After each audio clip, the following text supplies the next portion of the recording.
estamos aqui mais uma semana, dessa vez com a nossa aula de exercícios sobre o conteúdo de geometria molecular. Então, você que ainda não assistiu a nossa aula, vai aqui no nosso canal e assiste os nossos últimos vídeos, que esse conteúdo de geometria molecular foi dividido em parte 1 e 2.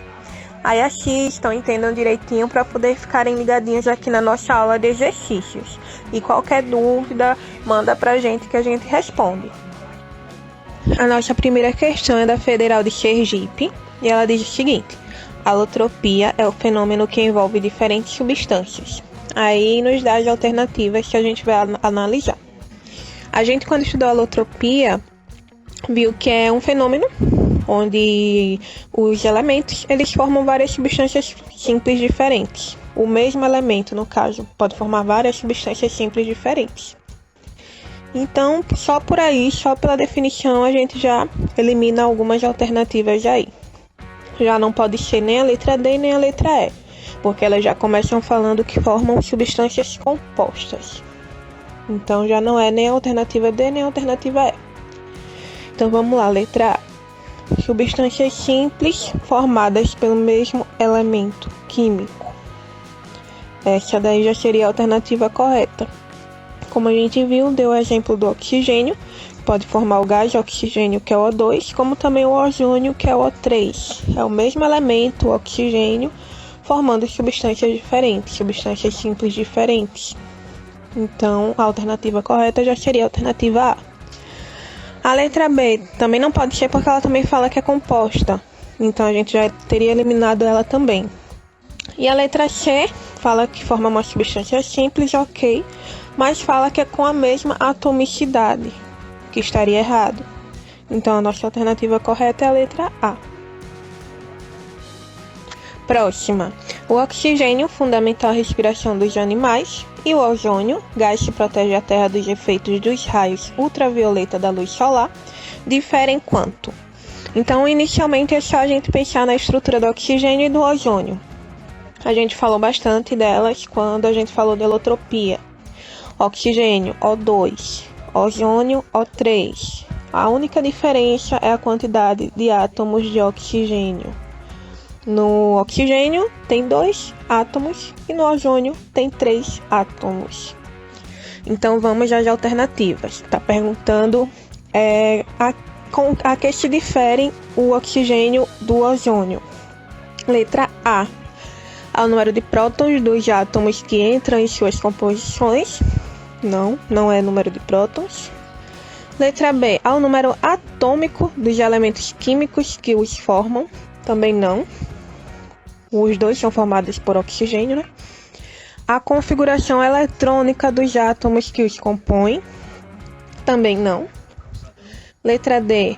A natureza dos elementos químicos que os originam. Também não a mesma natureza. E letra E, ao número de átomos que compõem suas moléculas. Então foi isso aí que a gente basicamente acabou de falar. Número de átomos é a única coisa que difere o oxigênio do ozônio. O oxigênio é O2 e o ozônio é O3. Então a alternativa correta seria a alternativa E. A próxima fala: o número de oxidação do manganês no permanganato de potássio, KMnO4, é... Aí ele dá algumas alternativas. Eu coloquei aqui para a gente calcular. Vai ser um mesmo esqueminha para todas as questões desse estilo. A gente tem a substância, no caso KMnO4. A gente já sabe o NOx do K, que é mais um. A gente já estudou sobre NOx. A gente não sabe o do Mn, que é o manganês que a gente quer descobrir. Então a gente coloca ele sendo representado como uma incógnita, um xzinho. E o O4 a gente sabe que o NOx do oxigênio é -2, salvo algumas exceções que a gente viu na aula, que não é o caso. Então, se a gente tem 4 átomos de oxigênio na molécula, vai ser 4 vezes -2. Então, soma tudo, mais 1, mais x, mais -8, que é a multiplicação do 4 vezes -2 do oxigênio, e iguala a 0. Resolvendo essa equaçãozinha aí, deixando as incógnitas no primeiro membro e passando os valores com o sinal invertido para o segundo membro, a gente tem x igual a mais 8 mais menos 1.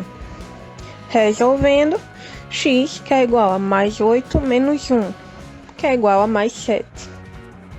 Então, a gente chegou à conclusão que o NOx do manganês é igual a mais 7, número de oxidação. Então, a alternativa correta é a alternativa D. Próxima questão. Numa transformação química, o estanho teve seu número de oxidação aumentado em 4 unidades, segundo a equação. Ou seja, esse aí é o símbolo químico do estanho, SN. Ele teve o número aumentado, número de oxidação, em 4 unidades. Então, ficou SN4+. Nessa equação, o estanho ganhou 4 prótons, ganhou 4 elétrons, perdeu 4 prótons, perdeu 4 elétrons ou perdeu 2 prótons e 2 elétrons. Quando a gente estudou sobre o número de oxidação, a gente viu o agente oxidante, agente redutor, substância oxidada, substância reduzida. E nesse caso daí a gente vê que o que perde, o que ganha é o número de elétrons. Então, se o estanho ficou com mais 4, não significa que ele ganhou 4 elétrons por causa desse maisinho aí, não. Significa ao contrário, ele perdeu 4 elétrons. Então, a alternativa correta seria a alternativa letra D. Próxima questão. Quando um gás nobre sofre liquefação, seus átomos ficam unidos uns aos outros por ligações químicas denominadas covalentes, iônicas, metálicas, pontes de hidrogênio ou van der Waals. A gente estudou sobre ligações químicas no último conteúdo de geometria molecular e no conteúdo antes dele também. A gente falou sobre ligações químicas. Com o conteúdo dessas duas últimas aulas que a gente deu, vocês têm material suficiente para responder essa questão, para conseguir responder essa questão. Então, a gente está falando de um gás nobre. A gente sabe que as ligações são feitas com gás nobre, só daí já dá para saber a resposta. São as ligações de van der Waals, que a gente viu mais especificamente na parte 2 da aula de geometria molecular. São as ligações estabelecidas entre gás nobres. Então, a alternativa correta seria a alternativa E. Então é isso, foram só algumas questões para resumir um pouco de tudo que a gente viu. O livro base que a gente retira o nosso conteúdo, que é o Feltri de Química Geral, volume 1, 2004, da editora Moderna. E aí a referência da figura que a gente usou na capa desse nosso conteúdo de geometria molecular. Então é isso, ficamos por aqui. Assistam as nossas aulas, revisem, treinem um pouquinho com os exercícios que a gente coloca aqui, resolvam outros exercícios do livro que a gente tira como base, de outros livros e apostilas também que vocês estudam.